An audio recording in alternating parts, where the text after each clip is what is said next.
সব ফেরেশতারা সিজদা করে, ফাসাজাদু ইল্লা ইবলিস, ফেরেশতারা সবাই সিজদা করে কিন্তু একজন করে না। আল্লাহ তাকে দেখে মিস্টার ইবলিস শয়তান সিজদা করে না। ইবলিসে যখন দেখলেন সিজদা করে না, আমার মালিক জিজ্ঞাসা করেন, মা মানাকা আল্লা তাসজুদা ইয আমারতুক, ও ইবলিস আমি আল্লাহ তোরে হুকুম করলাম আমার আদম রে সিজদা করার জন্য, আমি হুকুম করার সাথে সাথে সবাই আমার আদম রে সিজদা করে, কিন্তু তুই সিজদা করস না কেন, কারণ কি? ইবলিস আল্লাহকে ডাক দিয়ে বলে, আনা খায়রুম মিনহু খালাকতানি মিন নার।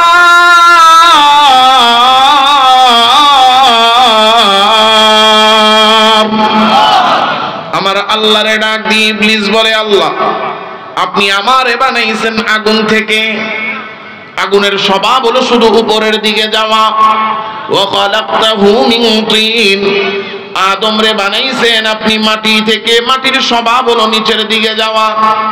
তাই আগুন জ্বালাইবেন, দেখবেন আগুন জ্বালানোর সাথে সাথে আগুনের মাথা খালি উপরের দিকে দৌড়ায়, মাটি ধইরা ছাড়বেন দেখবেন মাটি খালি নিচের দিকে দৌড়ায়। ইবলিস বলে, আল্লাহ আমারে বানাইছেন আগুন থেকে, আগুনটাকে উপরে যেইটা উপরে থাকে সেইটা হলো উত্তম, আদম রে বানাইছেন মাটি থেকে, মাটি থাকে নিচে, যেইটা নিচে থাকে সেইটা হলো অধম।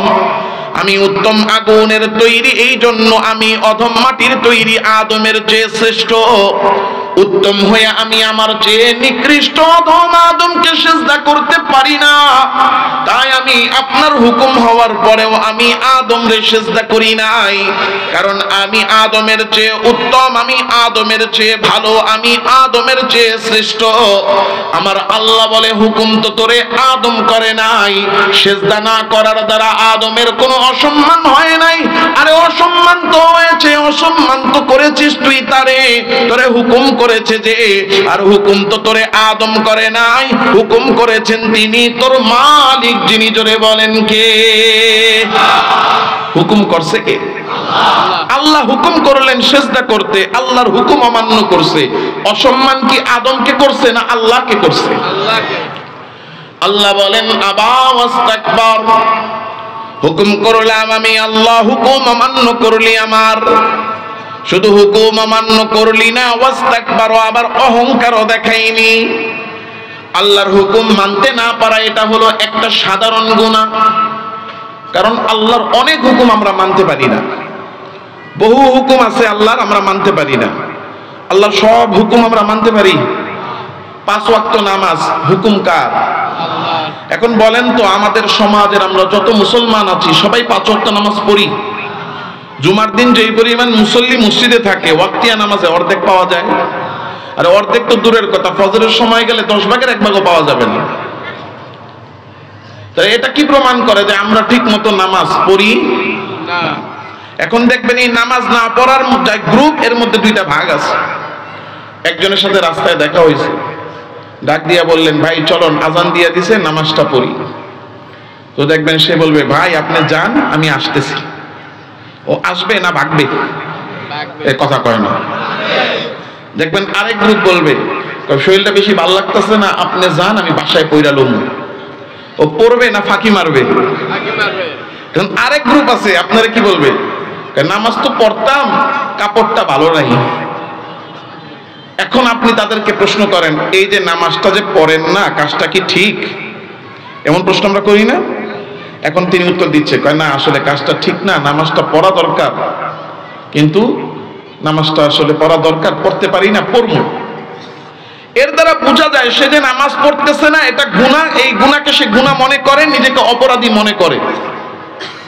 আল্লাহর কোন হুকুম অমান্য করে নিজেকে গুনাহগার মনে করলে তার গুনাহ তো হবে ঠিক, কিন্তু সে বেঈমান হবে না, ঈমানটা থাকবে। ঈমান থাকবে, নামাজ পড়ে নাই, আল্লাহর হুকুম অমান্য করছে, এই জন্য তাকে জাহান্নামে যাইতে হবে, এতে কোনো সন্দেহ নেই, জাহান্নামে চলতে হবে। কিন্তু তার ঈমান যাবে না, বেঈমান হবে না, ঈমানদার থাকবে, মুসলমান থাকবে। কিন্তু আল্লাহর হুকুম মানে না, আবার অহংকার দেখায় কয় আমি নামাজ পড়বো না, তো কি হইছে? এমন বলেন না, আছে না নাই? দেখবেন এলাকার মধ্যে কিছু পাতি নেতা থাকে, এদের খেয়া দেয়া কোনো কাজ নেই, কাজ একটাই, চায়ের দোকানের টেবিল গরম করা। কথা কয় না? আছে না নাই?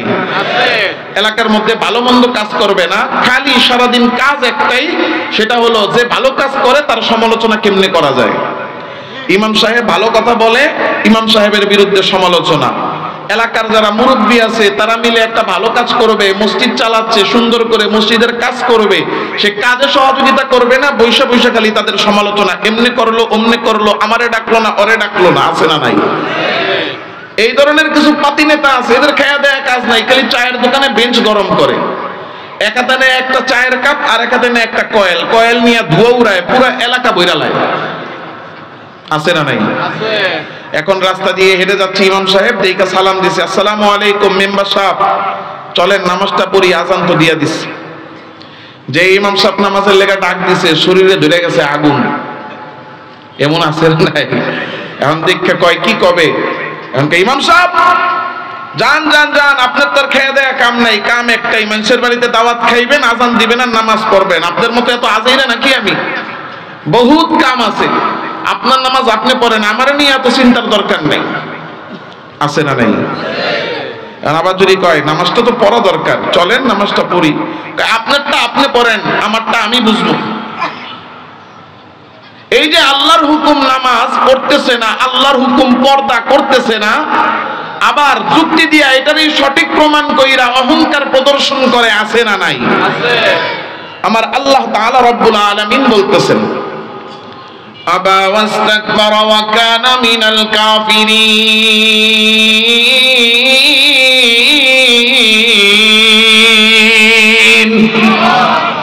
মালিক বলে আমি আল্লাহর হুকুম যদি কেউ অহংকার দেখায় অমান্য করে, আল্লাহর হুকুম মানতেছে না, আবার অহংকার দেখায় বলে এটাই ঠিক, যা করতেছি ভালো করতেছি, আল্লাহ বলে আল্লাহর হুকুম অহংকার দেখিয়ে অমান্য করবে যে বেঈমান হয়ে যাবে সে।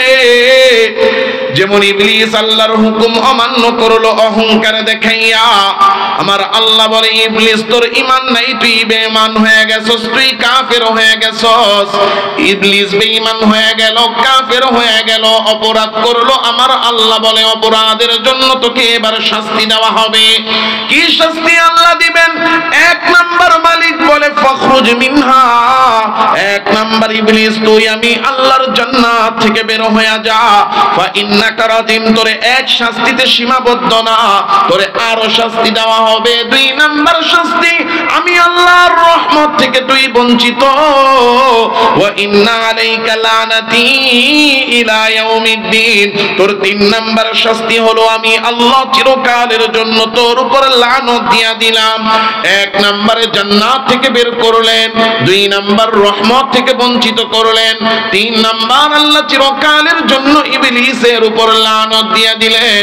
ইবলিস অপরাধ করলো একটা মাত্র অহংকার দেখাইছে, এক অহংকারের কারণে আমার আল্লাহ ইবলিসের শাস্তি দিলেন তিনটা, জান্নাত থেকে বের করে দিলেন, রহমত থেকে বঞ্চিত করে দিলেন, চিরকালের জন্য লানত দিয়া দিলেন।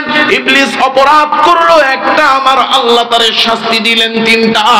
এক অপরাধের কারণে তিনটা শাস্তি যদি হয়, যেই অপরাধের কারণে তিনটা শাস্তি হয়, যেই এক অপরাধের কারণে তিনটা শাস্তি হয়, ওই অপরাধটা আমার আল্লাহর কাছে ছোট অপরাধ না, বড় অপরাধ।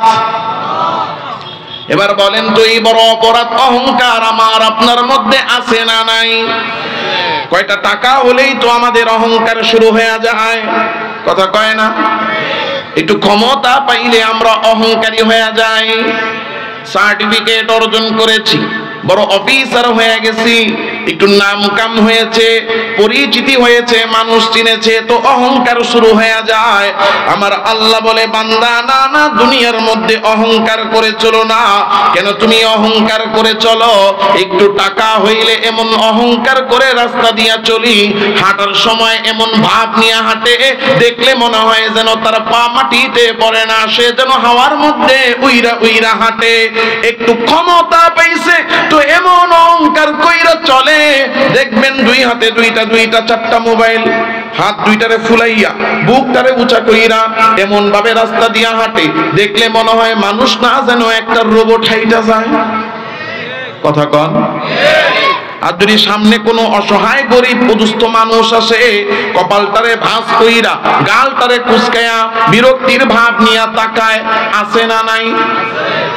বিয়া করাইছে ছেলেরে, বিয়াই বাড়ির থেকে হাদিয়া তোহফা শীতের পিঠা পাঠাইছে, এই পিঠাটা তার মন মতো হয় নাই, কপালটারে কুচকায়া বউর সামনে এমন একটা বেসকি মারে, বেসকি মেরা কয় এই ধরনের খাওন আমরা কাজের লোকরেও খাওয়াই না। অহংকার দেখায় বেসকি মারে, আছে না নাই? এই সপ্তাহের ঘটনা, ভোলার মধ্যে বিয়াই বাড়ির থেকে পিঠাপুলি পাঠাইছে, শাশুড়ির পছন্দ হয় নাই, সবাই মিল্লা বউরে এমন অপমান করছে, বয়স অল্প, অপমান সহ্য করতে না পেরে মেয়েটা গলার মধ্যে দড়ি ঝুলায়া মেয়েটা আত্মহত্যা করছে। এই যে নিজেদেরকে বড় মনে করা, অহংকার আর দম্ভ দেখানোর ভাব আমাদের আছে না নাই? আমার আল্লাহ ডাক দিয়ে বলেন, লা তুসাইর খাদ্দাকা লিন্নাস।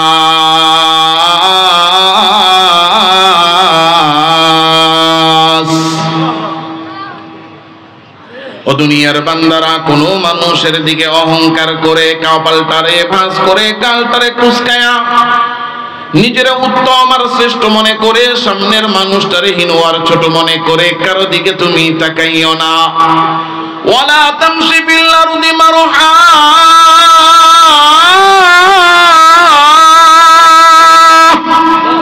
জমিনের মধ্যে যখন চলবা অহংকার আর দম্ভ করে তুমি চলো না। কেন তুমি দম্ভ করে চলো? কেন অহংকার করে চলো? দুনিয়ার মধ্যে কি নিয়ে তুমি অহংকার করো রে বান্দা? তুমি তো এই দুনিয়ায় যা নিয়ে অহংকার করো, তোমার টাকা আছে, টাকা নিয়ে তোমার অহংকার, তোমার বাড়ি গাড়ি আছে, সম্পদ আছে, দুনিয়ার ক্ষমতা আছে, তা নিয়ে অহংকার। লা তামশি ফিল আরদি মারহা, না বান্দা এই টাকা পয়সা, বাড়ি গাড়ি, ক্ষমতা, প্রভাব, প্রতিপত্তি, না আমার যশ খ্যাতি নিয়ে তুমি অহংকার করো না। কারণ যে টাকা পয়সা দুনিয়ার আসবাব নিয়ে তুমি অহংকার করতেছো, এগুলোর একটারও আসল মালিক তুমি না। কারণ এইগুলা তুমি দুনিয়াতে আসার সময় সাথে কইরা নিয়ে আসো নাই, আবার যেই দিন দুনিয়া ছেড়ে চলে যাইবা ওই দিন সাথে কইরাও তুমি নিয়ে যাইতে পারবা না। আসছো খালি হাতে, আবার যাওয়ার দিন তুমি চলে যাইবা খালি হাতে। না না, শুধু খালি হাতেই তুমি আসো নাই। মায়ের পেট থেকে যেই দিন দুনিয়াতে আসছো, জামা কাপড় বিহীন, একেবারে উলঙ্গ আর বিবস্ত্র অবস্থায় কান্না করতে করতে তুমি দুনিয়াতে আসছো। হায় রে হায়, ওই অসহায় অবস্থা থেকে আমার আল্লাহ দুনিয়ার টাকা পয়সা, বাড়ি গাড়ি, ক্ষমতা দুনিয়াতে তোমাকে দিয়েছেন। আবার যেদিন দুনিয়া ছেড়ে তুমি চলে যাইবা, মালাকুল মাউত আজরাইল আইসা যেদিন জানটা তোমার কবজ কইরা নিয়ে যাবে, সব রাইখা খালি হাতে তুমি রওনা হয়ে যাবা। হায় রে হায়, কেমন খালি হাতে যাইবা? গায়ের জামাটাও সাথে কইরা নিয়ে যাইতে পারবা না। আজরাইল জানটা কবজ করার সাথে সাথে আদর্শনগর বাইতুল আমান জামে মসজিদের মধ্যে যে খাটিয়াটা আছে, ওই খাটিয়াটা অনেক দিন ধরে ব্যবহার হয় না। ওই খাটিয়ার মধ্যে ধুলাবালি পড়ে গেছে, পোকামাকড় দৌড়ায়, মাকড়সা বাসা বাঁধছে। ওই খাটিয়াটা তাড়াতাড়ি করে আত্মীয় স্বজন নিয়ে আসবে, সুন্দর করে পরিষ্কার করার সময়ও পাবে না। কোন রকম একটা গামছা দিয়া দুইটা ঝাড়া মাইরা তোমারে ওই খাটিয়ার মধ্যে শোয়া দিবে। যত বড় ক্ষমতাওয়ালাই তুমি হও না কেন, যত বড় সম্পদওয়ালা টাকাওয়ালাই হও না কেন, হায় রে হায়, দুনিয়ার জমিনে কত দম্ভ তুমি দেখাইছো। এই এলাকার সবচেয়ে বড় নেতা আমি, আমার কথা ছাড়া কোনো কিছুই হবে না। কেউ তোমার কথার বাইরে কিছু করতে পারে নাই, করতে তুমি ক্ষমতা দিয়া দাও নাই। কিন্তু তুমি ওই খাটিয়ার মধ্যে শুইয়া দেখবা, হায় রে হায়, এমন খাটিয়ার মধ্যে আমারে শোয়াইলো যেই খাটিয়ার মধ্যে মাকড়সা দৌড়াইতেছে। এত জবানওয়ালা, কথাওয়ালা, এত শক্তিশালী তুমি, কাউরে ডাক দিয়া বলতেও পারবা না মাকড়সার পোকামাকড় সরাইয়া পরিষ্কার করে দাও। হায় রে হায়, যত টাকাওয়ালাই তুমি হও না কেন, তুমি বলতেও পারবা না একটু দামি একটা বিছানা আমারে বিছায়া দাও। না না, এই ধরনের কোনো কিছুই চলবে না। ওই খাটিয়ার মধ্যে শোয়া দিবে, শোয়ানোর সাথে সাথে তোমার শরীর থেকে জামাগুলো খুলে ফেলবে। জামাটা খুলতে যায় দেখবে খোলা যায় না, কারণ হাড্ডিগুলা শক্ত হয়ে গেছে, জামা বের করা যায় না।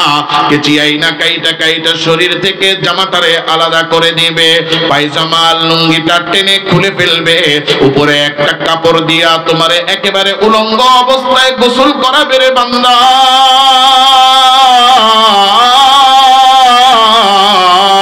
তুমি যত ক্ষমতাওয়ালাই হও না কেন বলতে পারবা না আমারে কাপড় পরাও। যত ধনী তুমি হও না কেন বলতে পারবা না আমার আলমারির ভিতর থেকে নতুন ব্র্যান্ডের ইনটেক জামাটা আইনা আমারে পরাও। না না না, তুমি বলতে পারবা না। এমন